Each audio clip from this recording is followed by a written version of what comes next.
Hello everyone, welcome back to my channel. I want to ask you something. Have you ever been in a room full of people and still felt unseen? Maybe it's your partner, your colleague, your friend, or even your own family. Someone who dismisses your ideas, talks over you, mocks your emotions, or simply acts like your boundaries don't matter. You try to explain, to connect, to be patient, but something inside you is slowly folding like a flower that turns away from the light.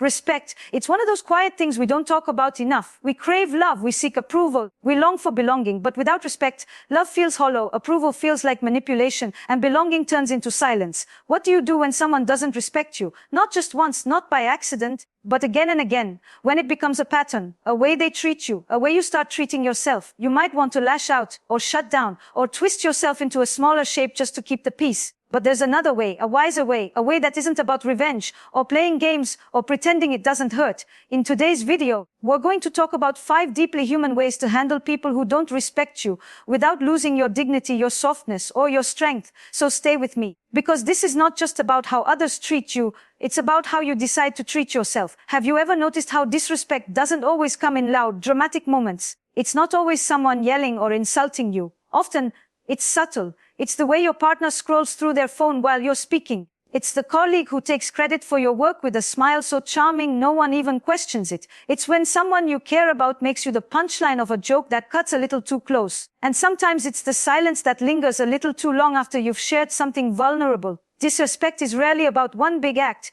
It's a series of small moments where your voice gets lost, your needs get minimized, and your presence starts to feel negotiable. But here's what I want to tell you. When someone doesn't respect you, it's not just about them. It's about what you do next. That's where your power lies. Not in controlling their behavior, but in deciding what you will tolerate, what you will respond to, and what you will walk away from. And it begins with awareness. Before anything can change, you have to name what's happening. Not excuse it, not spin it, not rationalize that maybe I'm overreacting, or they probably didn't mean it. No, you have to see it, really see it. Because when we don't call disrespect what it is, we end up making ourselves the villain in our own story. And that, my friend, is the first betrayal. So let's begin. The first way to handle someone who doesn't respect you is to understand your boundaries before they are crossed.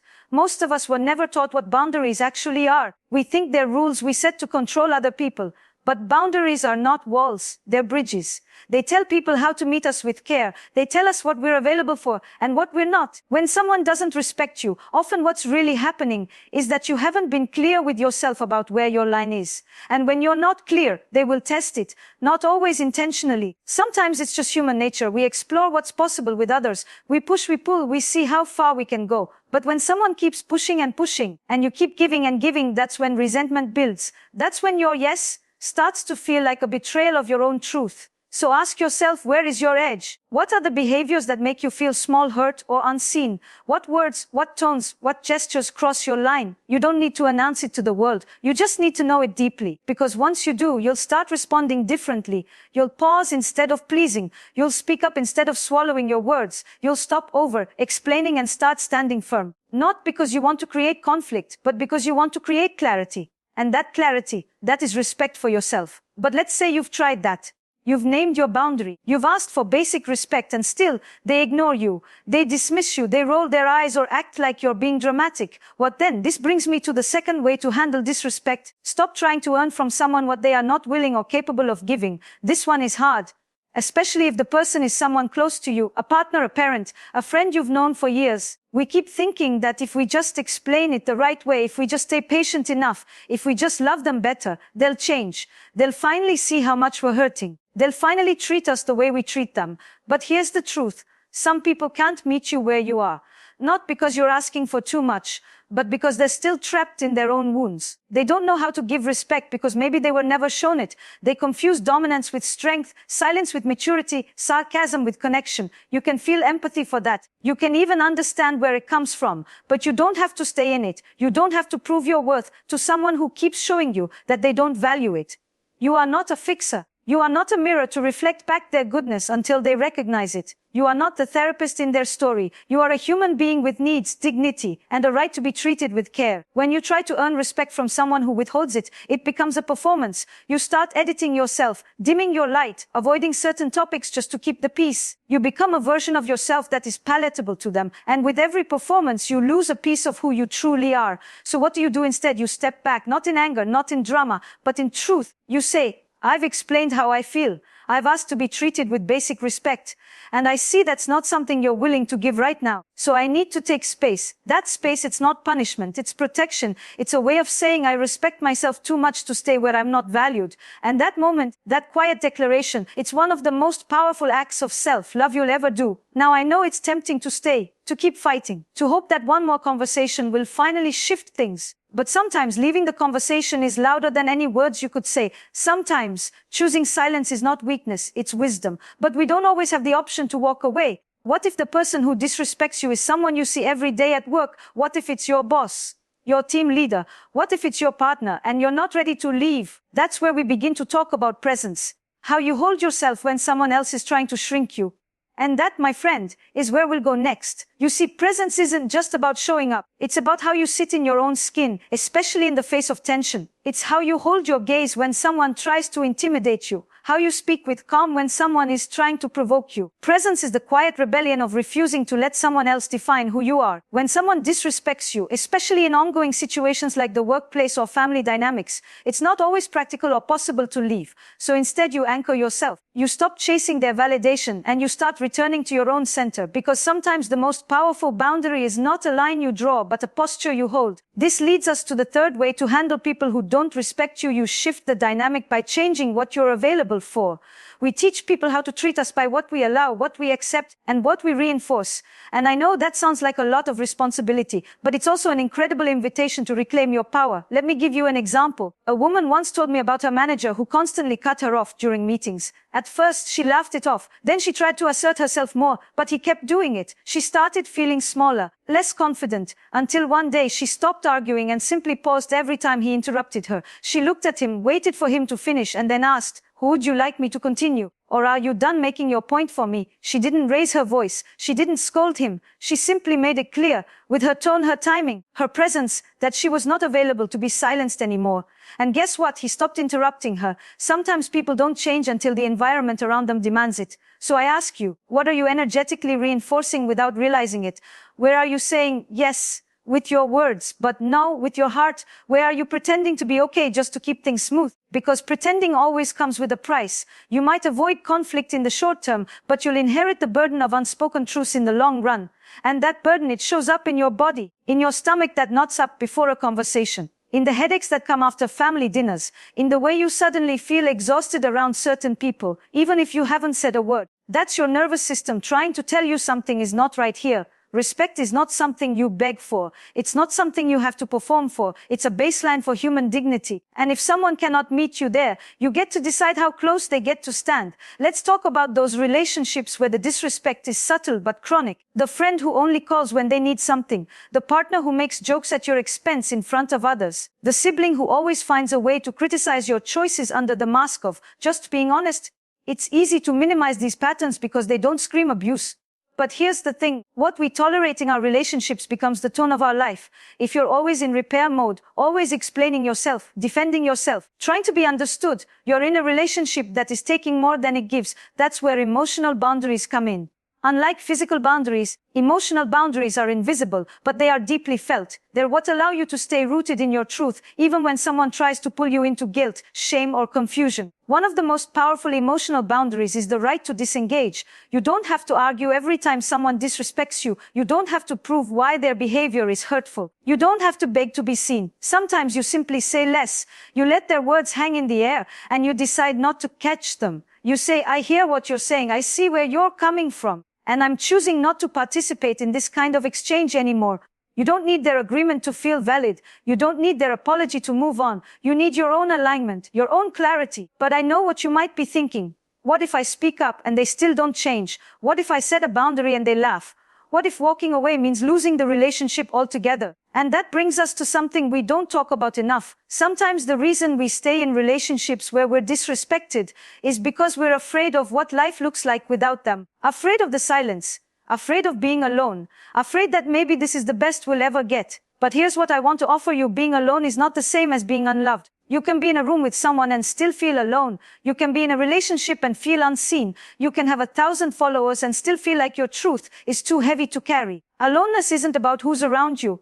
It's about who's truly with you. And if you've been holding on to disrespect just to avoid loneliness, I want to tell you this. There is more love waiting for you on the other side of your no than you can even imagine. When you say no to disrespect, you're saying yes to self-respect, yes to peace, yes to your own worth. And that yes, that's the kind of love that heals everything. Now imagine this. You're in a conversation where someone says something cruel. In the past, maybe you would have laughed it off, or stayed quiet, or even blamed yourself for being too sensitive. But this time you pause, you feel your breath, you stay grounded in your body, and you say, that comment doesn't sit well with me. I'd like to keep our conversations respectful. You don't say it with rage, you say it with certainty. And in that moment, you are not asking for their permission to feel what you feel. You are honoring your experience.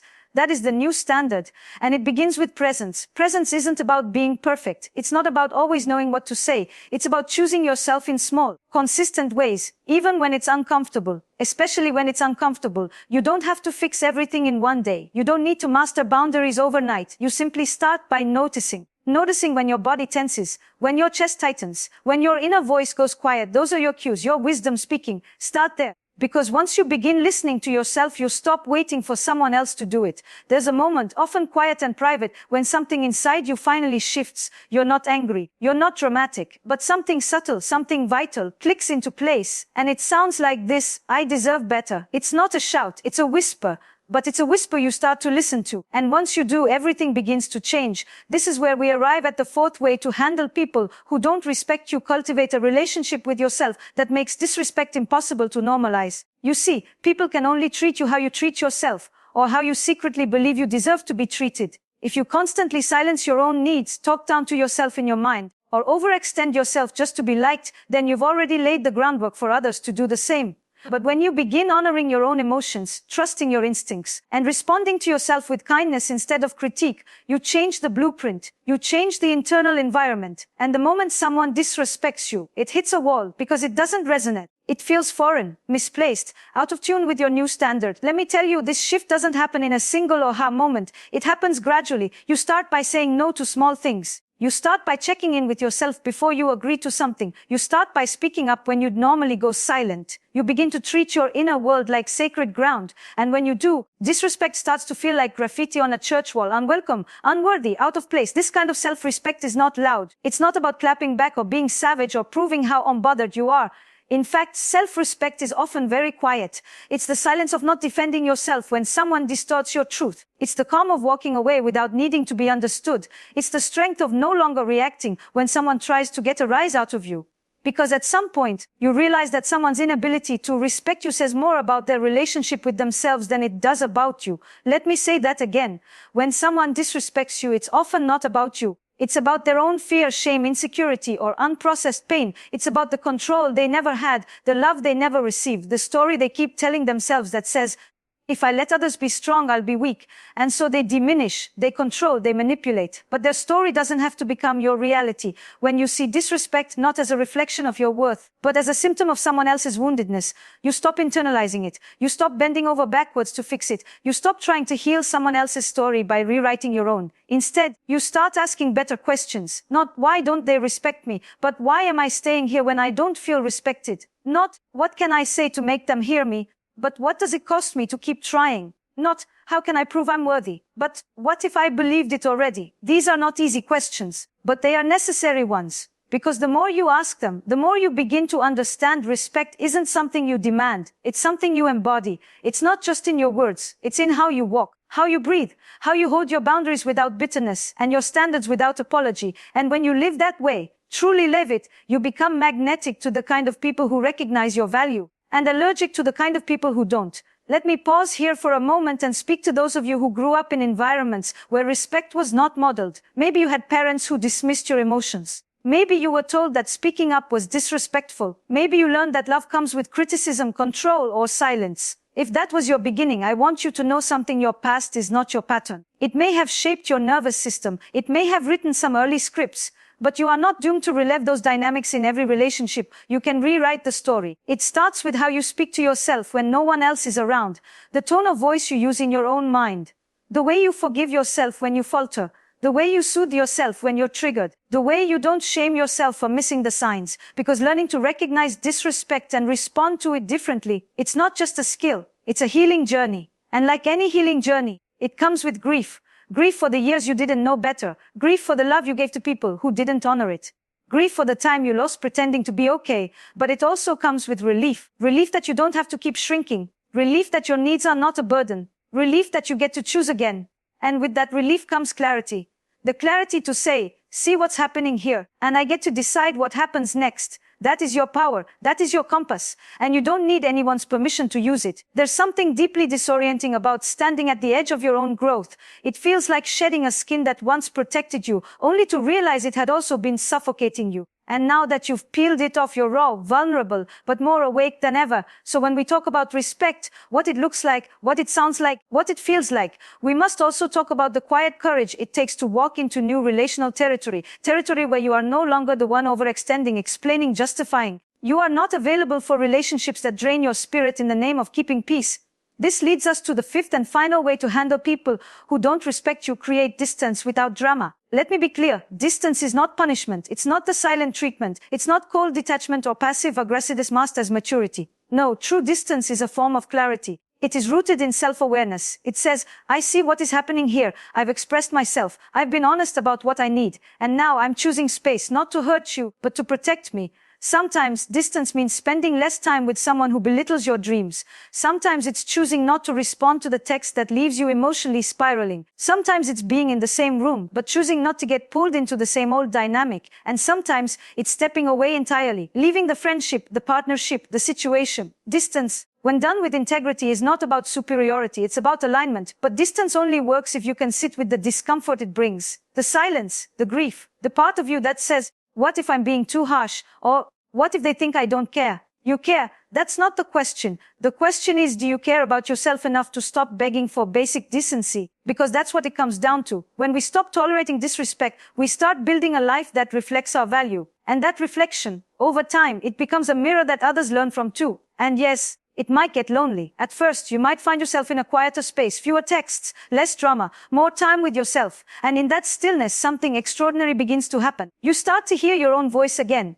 The voice that got drowned out by everyone else's opinions. The one that knows what you want, what you feel, what you deserve. You begin to reclaim the parts of you that were edited out in exchange for love that came with conditions. You start remembering who you were before you were told who you should be. And when that voice returns, so does your fire. You become less reactive and more reflective. You no longer feel the need to explain why you're choosing space or peace or quiet, and that knowing becomes enough. When someone disrespects you and you respond with calm boundaries, with unapologetic grace, with distance instead of drama, you're not just preserving your peace. You're modeling something powerful. You're teaching your children, your friends, your younger self what it looks like to stand in dignity.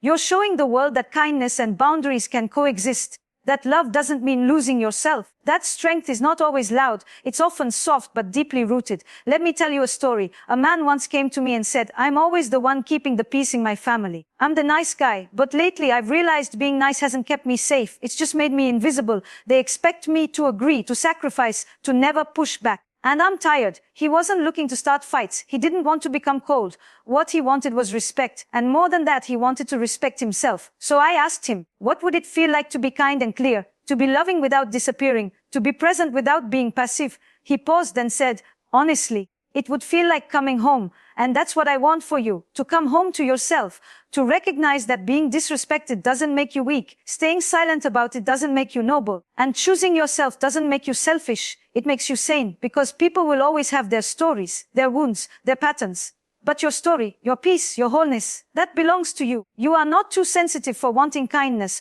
You are not too demanding for expecting consideration. You are not difficult because you want to be heard. You are human. And in your humanity, you deserve relationships where you don't have to shrink to be safe, where your boundaries are not threats, but invitations to deeper respect, where your silence is not survival, but serenity. So the next time someone dismisses your truth, pause. The next time they make light of your boundaries, pause. The next time you feel the pull to explain yourself to someone who refuses to listen, pause. And in that pause, choose yourself again and again and again, not to punish them, but to return to the only place where real power lives inside you. Because when you operate from a place of self-respect, you stop trying to win battles that aren't worth fighting. You stop craving validation from those who cannot see you. You stop giving your energy away to people who only notice when it's gone. You start living from a place of truth, of groundedness, of enoughness, and that place you are untouchable.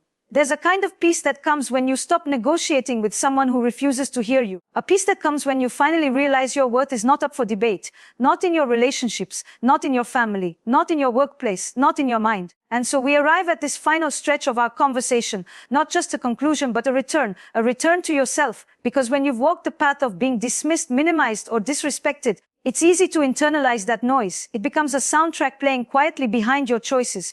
It whispers, don't speak up, or they'll leave. Don't take up too much space, or you'll seem needy. Don't expect too much. You should be grateful just to be here. But you see, none of those voices are yours. They are echoes, left behind by people who could not meet you where you are, who could not offer what you deserved, who saw your light and either feared it, misunderstood it, or tried to dim it to feel safer in their own shadows. And maybe for a time you believed them, but not anymore, because now you understand something so many people go their whole lives without realizing. Respect is not something you earn through suffering. It's not a reward for how much you can tolerate. It's not a prize you win by being agreeable, quiet, patient to the point of silence. No, respect is your birthright. You are worthy of it not because of what you do, but because of who you are. And in this moment, this exact one, you can choose to start treating yourself accordingly. That might mean finally saying the thing you've been too afraid to say.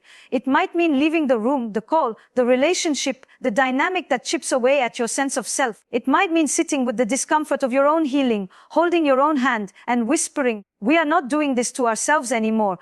You are allowed to grow out of relationships that no longer align with your truth. You are allowed to choose rest over retaliation. You are allowed to leave behind people who cannot honor your boundaries, even if you love them, even if you share history, even if they gave you good memories once upon a time. Because healing is not just about making peace with the past. It's about choosing your future.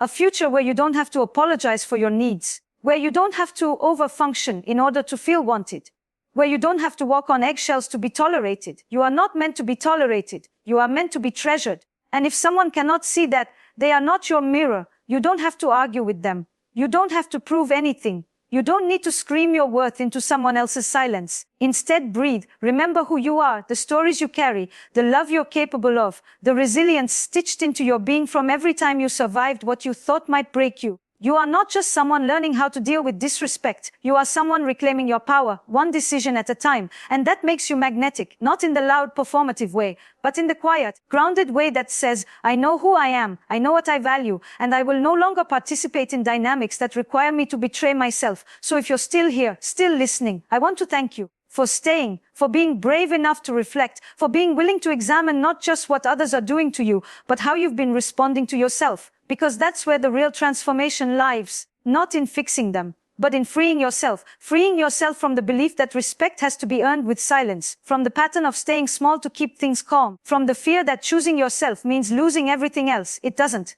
In fact, the moment you begin to truly choose yourself is the moment you start attracting people who choose you too. People who listen without waiting for their turn to speak. People who respond to your boundaries with curiosity, not defensiveness. People who don't confuse kindness with weakness or honesty with attack. These people exist, but you'll only find them when you stop investing your energy in places where your voice is dismissed. Because when you protect your peace, you give it space to grow. When you honor your needs, you create room for joy to return. When you hold yourself with love, you stop chasing it in others who can't give it. And so, my dear friend, take this with you. You are worthy of deep, soul-anchoring respect. In your relationships, in your career, in your everyday conversations, in your own reflection, you don't need to be louder or tougher or more guarded. You simply need to be consistent with your truth. Hold it, live it, speak it, and let the rest fall away. Because respect doesn't begin when someone finally wakes up and sees you. It begins when you stop disappearing to be seen. And now, if this message spoke to your heart in any way, I want to invite you to share your thoughts in the comments.